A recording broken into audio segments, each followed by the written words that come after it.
Hey, we're live. I'm Indie Pride. Welcome back, and I'm doing something a little bit goofy today. Hope you guys like it, and if you do, definitely let me know because I might do some more of it. So, on one of my recent videos, a viewer of mine named Gamer of Tzeentch suggested that I go into battles with auto-generated armies, pick a faction, click auto-generate, and whatever random-ass terrible build it gives you, that's what you're stuck with. So, I'm trying it out for the first time with my friend Civ, and we have some weird armies on the field today. We got those Skolder Guard Steam Iron Drakes, Bugman's Drunk Rangers, Skyhammer Gyrobomber. We've got a Hellblaster Volley Gun. I mean, you can't make this stuff up. These units never get used in multiplayer. They are some of the most useless units in the entire game on our side, but that is the beauty of doing something like this. It forces you out of your comfort zone, out of the meta army builds, and gives unseen units the chance to shine or fail spectacularly, depending on how the battle goes. Our fate is in Tzeentch's hands, and Tzeentch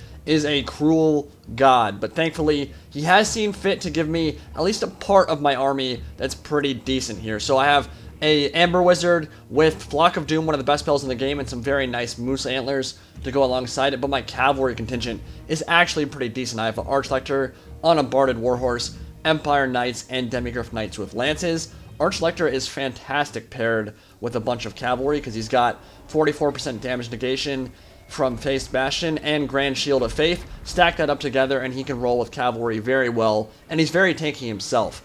Unfortunately, you guys are not going to get to see my Hellblaster Volley Gun at all because it gets killed about 2 seconds into this replay from those Hellstorm rocket batteries that are pounding away, and Sterling's Revenge is moving up from the flanks from our enemy, and my cavalry is stealthily moving through the trees, trying to get up into this ambush position and start silencing some of these ranged weapons. Our opponents have some really powerful artillery on the field. Thankfully, we also have the Gobblobber, so we will have some of our ranged units able to fire back at them.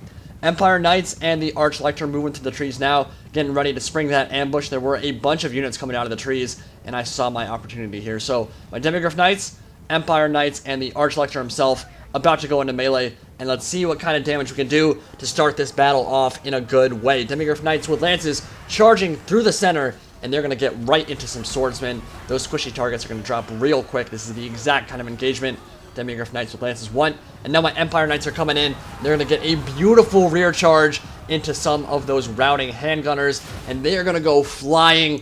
Beautiful charge there. That's exactly how we wanted to start this game off. So the ambush is going to work out pretty well for me at the start here. Crossbows firing in. Unfortunately, the Skyhammer Gyrobomber not going to be used very well from Civ. It got stuck on an artillery piece and just got chewed up by their melee units, which is not good. But it was a good distraction for me because my cavalry is causing a ton of carnage in the front lines right now, plowing through everything. Crimson spewing through the air, and my Demigryph Knights with lances. Oh my god, this charge, so beautiful. Look at that, just utter devastation, and a bunch of their range units are already really beaten up. But I'm going to have to pull out because I've got Knights of the Blazing Sun hot on my tail. They're coming in from the flank now, and some Rusty Airs also firing in. Another nice charge, going to do a lot of damage to them as well. So things are looking great for us right now. But my cavalry is already at about half strength.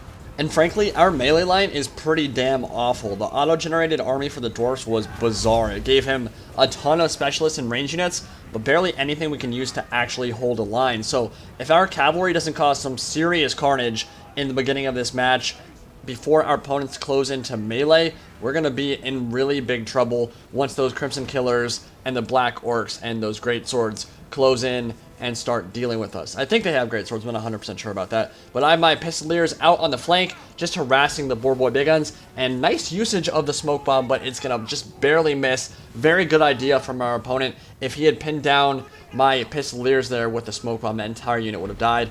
But we've got the Gobblobbers firing in to the Crimson Killers and the Black Orcs, and this is going to be brutal. Love watching those goblins go flying through the air, and the way those Black Orcs are blobbed up, they're going to take a lot of punishment from the Gobblobber here. So this is going to be a good thing to even out the melee fight just a little bit more before those Black Orcs close into melee. Got to bring down as many of them as possible.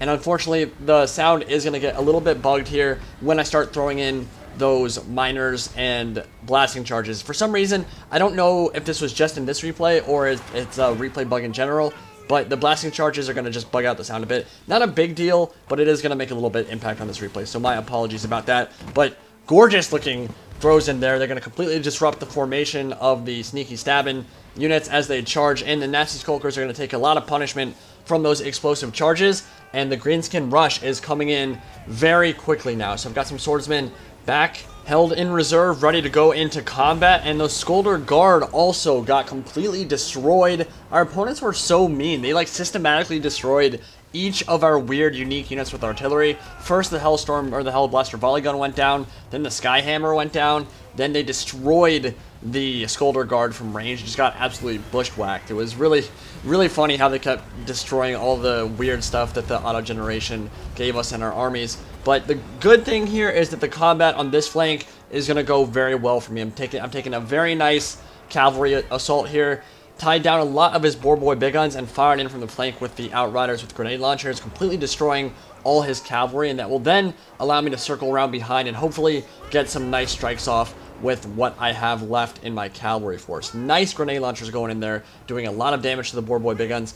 In the center, things are going a little bit worse. Miner's going to have a very hard time holding the line. We do have the Grumbling Guard and one unit of Iron Breakers to anchor the line, but everything else is pretty much awful. I have like Flagellants and a Halberd unit. That's basically all I can throw into melee besides a Spearman and a Sword unit. So nothing spectacular, no great swords, nothing to really hold the line here, and we are getting demolished by those ranged units. The handgunners doing a lot of work. Sterling's Revenge also putting in a lot of work from range here, and the artillery especially has done a crap load of damage to our main line.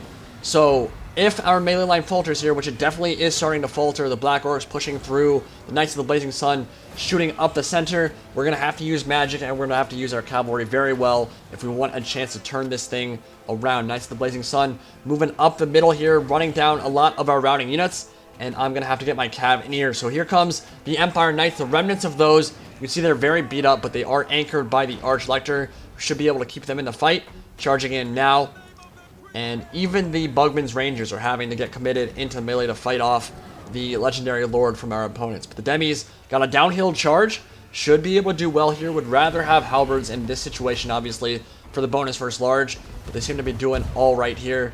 Been an absolutely crazy fight so far. Every artillery piece on the field has done spectacular damage, except for my, as you might imagine, incredibly useless Hellblaster Volley Gun. That thing never does anything for me the very few times I've brought it. But the Greenskin Rocklobber and Dwarf Goblobber especially have really put the hurt on both sides' infantry.